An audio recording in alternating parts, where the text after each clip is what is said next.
What do Cleopatra and the iPhone have in common? Who are the 3 most followed people on Twitter? And now that the election's over, where can I find the largest supply of alcohol in the universe? Yes, in our kitchen. Answers to that and other questions coming up in this episode of The Off-Ramp with Bob and Marcia Smith.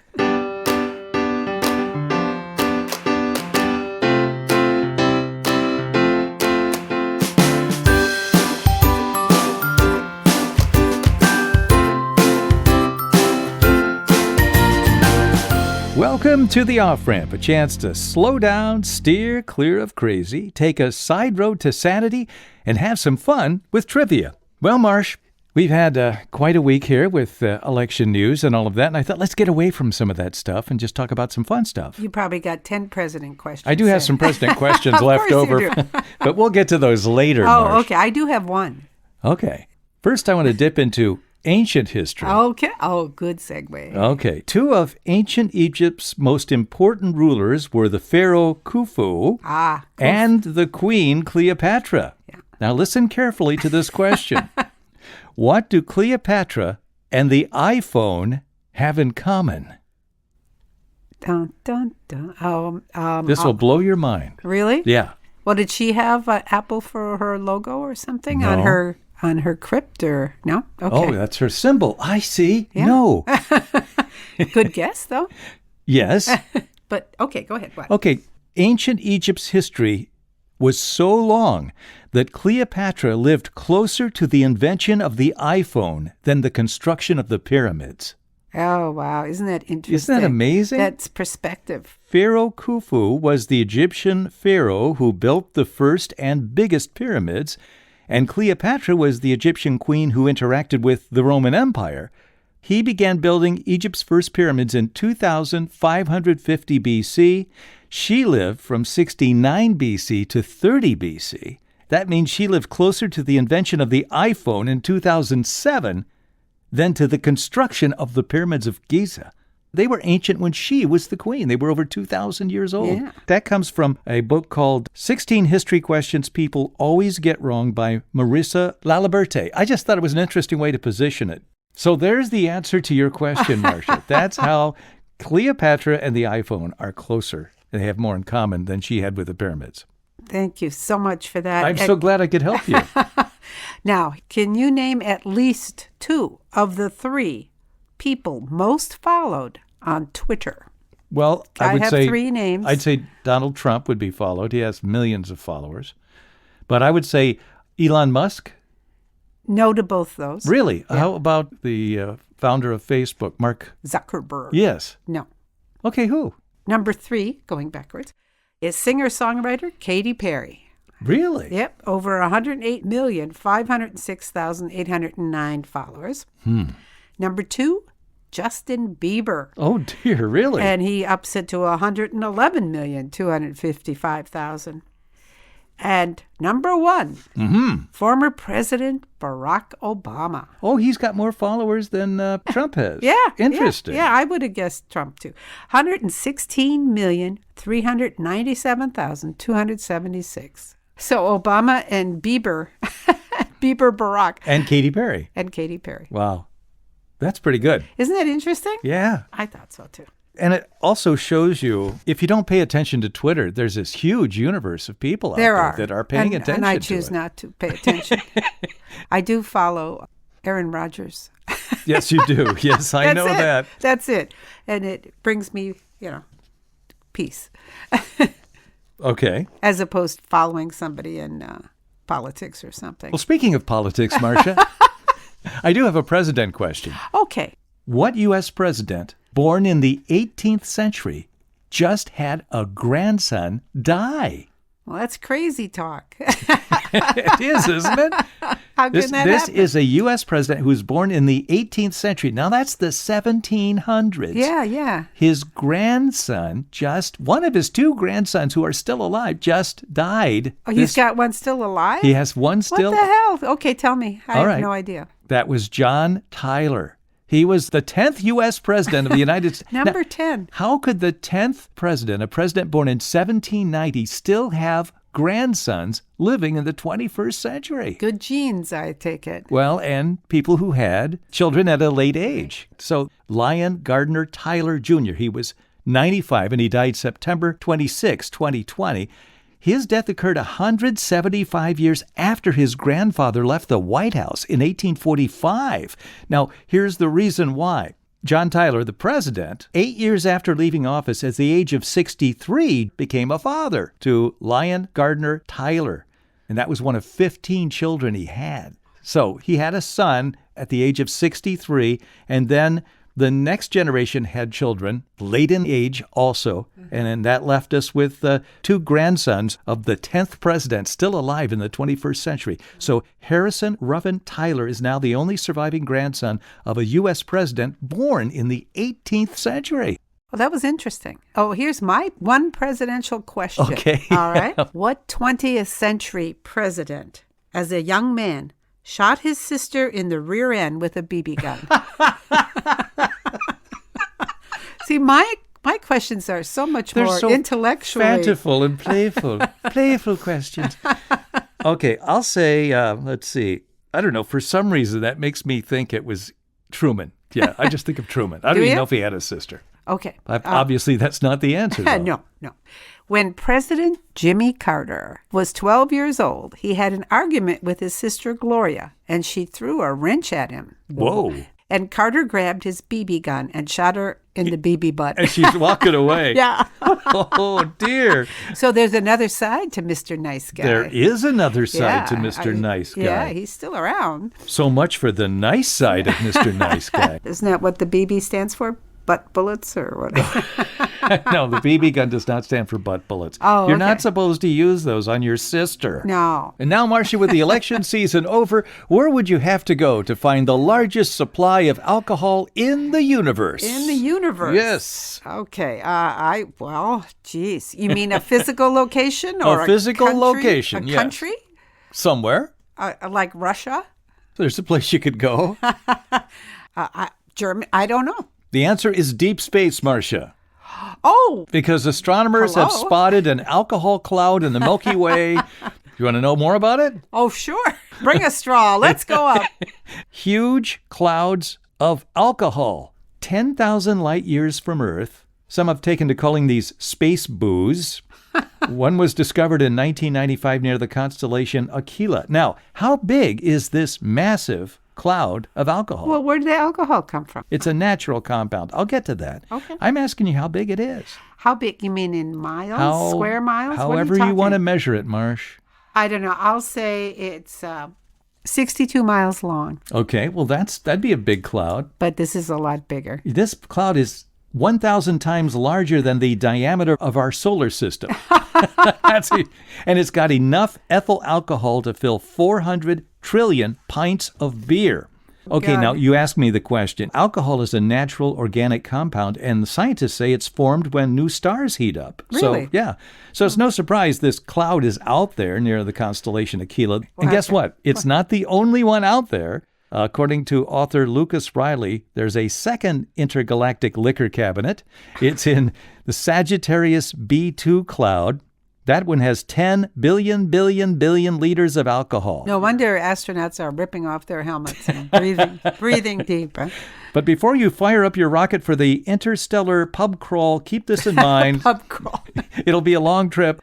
Those massive alcohol clouds are 58 quadrillion miles away. Oh, yeah. Okay. Okay, Bob, quick and easy question. Is the Black Death still around? The Black Death. Now, if you're talking about the bubonic plague, I am. The answer is yes. Okay. It's still found every once in a while, rears its ugly head, little places here and there, still transmitted by rats, but it's under control, I hope, I think. You think correctly. There is a cure for it, and roughly 1,000 to 3,000 people a year still get it. Oh, my God, really? Yeah. In the mid-1300s, the pandemic killed 75 million people in 4 years. 75 million people died. That's about 25% of Europe. So. You know, and think of all of the rumors that have circulated with this pandemic, and we've got all this modern communication. We could say, yes, that's true. No, that's not true. But imagine in those days. Oh, it would have been terrifying. I mean, everything was word of mouth. There were 1300s. There was no printed books or newspapers. What was one of the early signs you had a cough, wasn't it? Yes, Well, I do have a couple more presidential questions here. What a surprise! Okay. What is the oldest professional music organization in the U.S., and what president created it? The oldest professional music organization, so these are musicians being paid to do their work, still in existence, and a president created it. Oh, is it like the Navy, the choir, that big, the Navy band, or the with all the different military folks, the Army, Navy, and they have all the singers up there? You're on the right path. It's the U.S. Marine Corps Band. Okay. It was created in 1798 by who?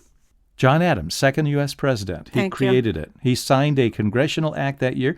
So it's the oldest professional music organization in the U.S., and it's played for every president since Thomas Jefferson. It performed at his inauguration. No kidding. Isn't that amazing? Yeah. So there's a direct line of people that go all the way back to 1798 that have been in this band. There's an unbroken line of people playing in the U.S. Marine Corps Band. I'll be darned.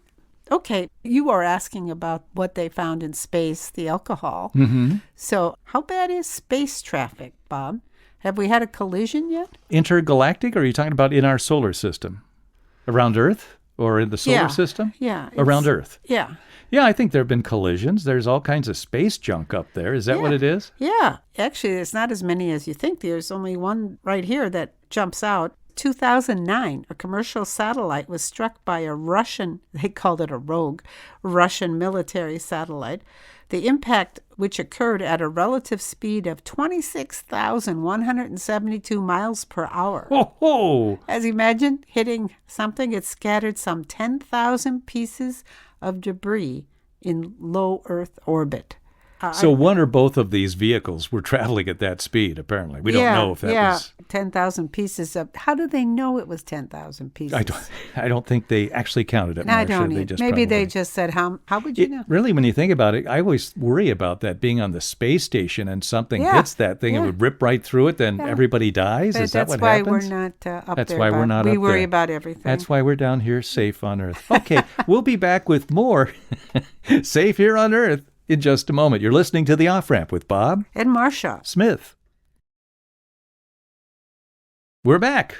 I'm Bob Smith. I'm Marcia Smith. And you're listening to The Off-Ramp. Marcia, you just had that question about the satellite collisions in space. Yeah. Let's talk about something not quite that high, okay? Okay. You're familiar with the expression as high as a kite. Can fly, yes. So how high was the highest kite flown? Well, it all depends on the string, doesn't it, Well, this is the Guinness Book of World Records, Marcia, your favorite source. Oh, Lord. Okay. Well, I'll say it went up a mile.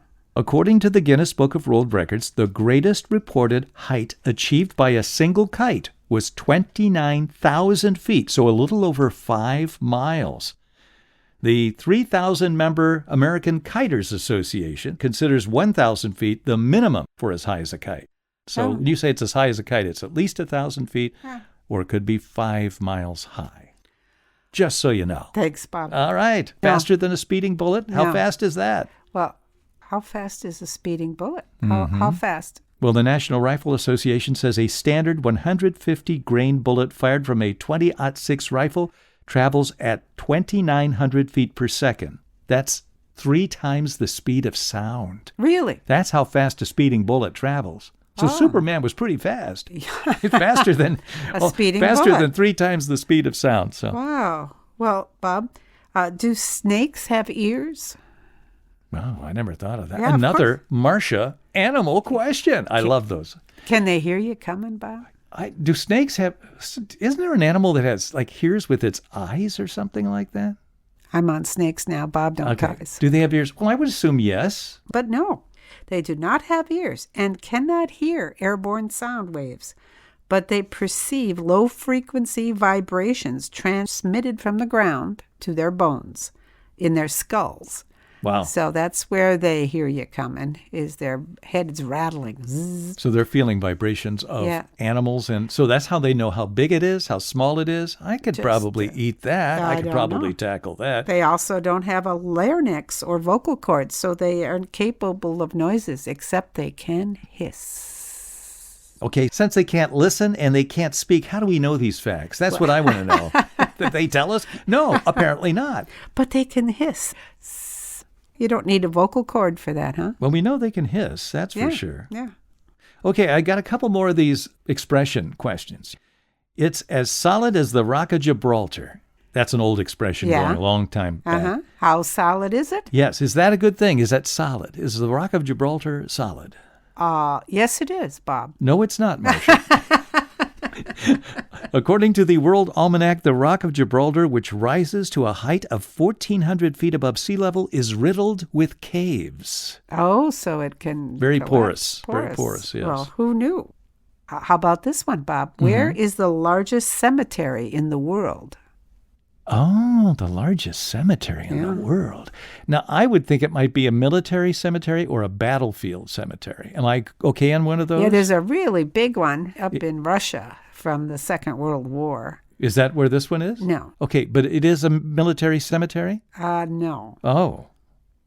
So it's not like Arlington. No. And it's not one of those huge American cemeteries in Europe. Yeah, but it's not that military doesn't have anything to do with the majority of 5 million people buried there. Where is that? Iraq. It's called Peace Valley in English, and it's almost 4 square miles.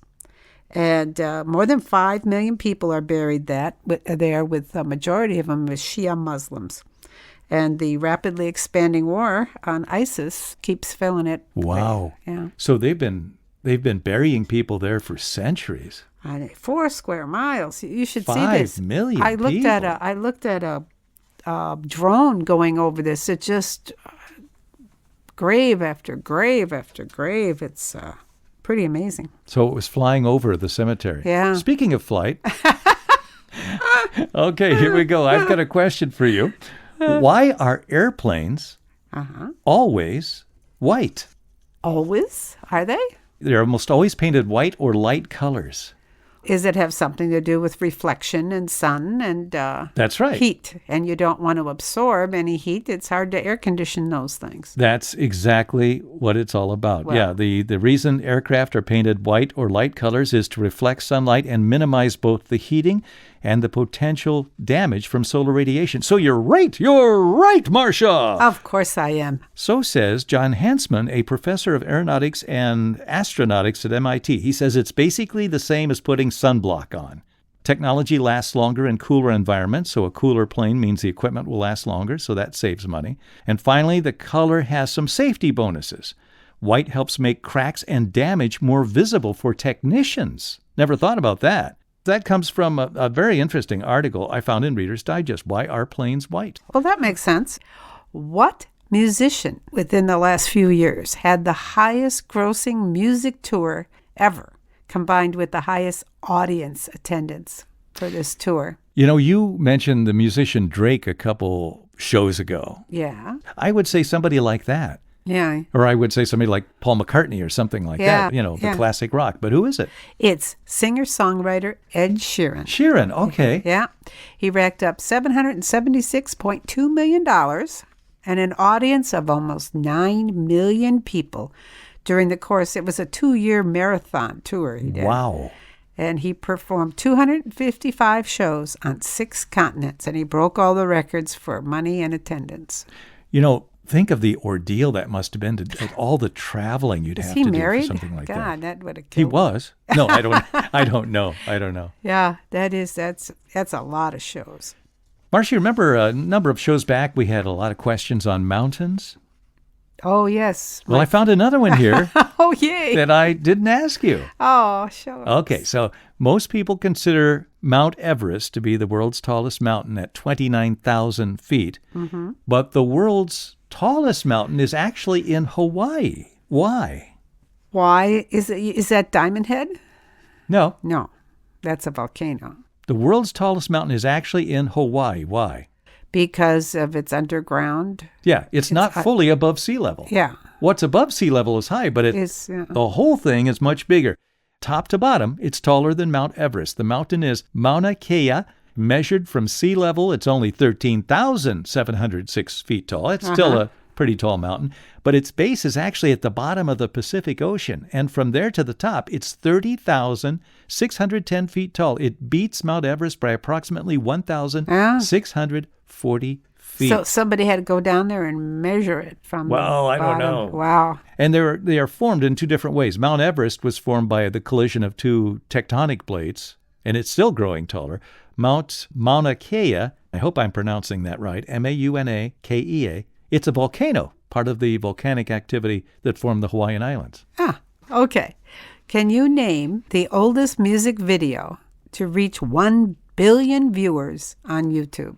The oldest music video. Yeah. That's the key. Yeah. How old is it? This is one you've seen, I've seen.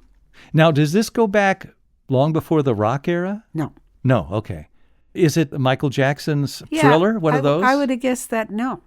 This has had 1 billion views. 1 billion. Okay. What is it? It's Queen's Bohemian Rhapsody. Oh, of course. It hit 1 billion last year in July. After the film came out, I'll bet. I'll bet, yeah. And it was, because we watched it, right, after the film because of that. It was almost 44 years old when it reached that milestone. So it had been around for 44 years. Wow, that's pretty cool. Doesn't seem right that Queen's been 44 years ago. Those songs, they don't seem like they were that long ago. No, it doesn't. Wow. Okay, another question about an expression. Not worth a grain of salt. Okay. All right. What does a grain of salt weigh? And it's an actual unit of measurement. I don't know, Bob. This is the way to look at it. There are 7,000 grains of salt to a pound. So a grain of salt is 1/7,000th of a pound. Okay. And the Salt Institute, and there is one. Of course. Well, let's go there on vacation this year. We went to the Salt Institute. They said that U.S. consumption is about 6,000 tons of salt per year. That's the whole population. Wow. 84 million grains of salt. That's a lot of hypertension. What's the... Yes, there is. A lot of hypertension. So a grain of salt is 1/7,000th of a pound. Okay. Very what? You almost said interesting. But you caught yourself there, didn't you, Marcia? Yeah. Very. Not as interesting as this question. Oh, of course not. In 2015, Bob, a cracker A cracker. A cracker was auctioned off in the UK, and it sold for $23,000. A cracker for $23,000? Somebody bought it. Why, Bob? Why? That's like a piece of Queen Victoria's birthday cake or something like that. It's one of those kinds of things. It's history. History. It is. It was a cracker salvaged by a passenger from the Titanic when it sank in 1912. Holy cow. They sold it for $23,000? It was part of the survival kit in the lifeboat, which, not that many people escaped on. So, jeez. On a cracker. $23,000 on a cracker. It did look like a saltine. And why would you spend that much money on that? For a little bit of history. That would be a little bit. And watch your dog just comes up and snarfs it, and there's $23,000 gone. Oh, my God. What are you? Fido! Oh, damn it. Come back here. Oh, God. All right. Another president, okay? All right. What former president once owned the largest collection of books in America? What president? I was going to say Lincoln. He'd love to read. And he sold it to the U.S. government eventually. He sold it to the U.S. government? Okay, of the founding fathers, which one would be most likely? Oh, Thomas Jefferson. Thomas Jefferson. He had more than 6,000 books. When the Library of Congress was burned by the British in the War of 1812, he offered to sell most of his library to the government, and he did. His 6,487 books became the foundation for the new Library of Congress. Excellent. All right, my last question. Can you name the person who set the record for getting the fastest 1 million viewers on Instagram? The person who set the record for getting 1 million viewers in the shortest amount of time. On Instagram. Yeah. It was a woman. It's a founding father. She posed naked. Oh, I guess we're on two different paths here. All right. It's a founding father. Yeah, that's the twist. No, Really? I'm kidding, Bob. Oh, it's not a founding father. No. Oh, okay. Who is it? Jeez, you're easy sometimes. Hey, cut it out. I'm sorry. Be nice. It was Jennifer Aniston. See, I told you it's a girl. She hit the 1 million mark after being on for only 5 hours and 16 minutes last year in October. She posted a selfie of herself with her former co-stars from Friends. Oh, no kidding. The TV sitcom. Now, there's another. That's been years since Friends was on. It's on. And this was in 2019. She hit 1 million. She never had an Instagram account, so she created one because she was with her old buds and said, let's do a selfie and I'll post it. And she did. And within, a little over 5 hours, she had 1 million hits. Wow. That's amazing. Mm-hmm.